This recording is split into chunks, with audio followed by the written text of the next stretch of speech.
почитувани новинари, почитувани сограѓани, сопартици, пријатели.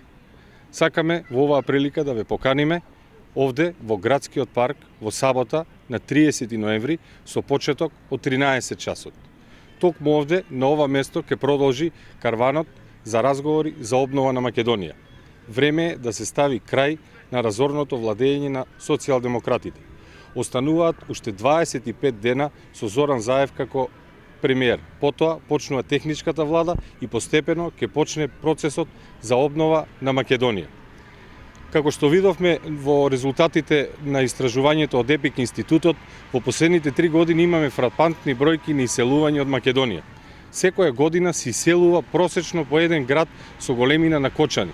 Бројките за 2019 допрва останува да ги добиеме. Тоа е резултат на безидејноста и на лошото владење на социјалдемократите. Крајот на сето тоа ќе дојде на 12 април.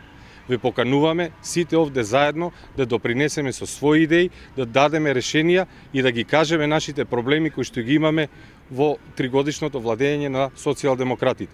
Воедно сакам да ви известам дека овде ќе биде присутен председателот на ВМРО ДПМН, професор доктор Христијан Мицковски, и тој исто така ќе има свое обраќање пред нашите сограѓани. Ви благодарам и уште еднаш, крајот и на 12 април, Кочани е за обнова, обновата е за Македонија. Ви благодарам.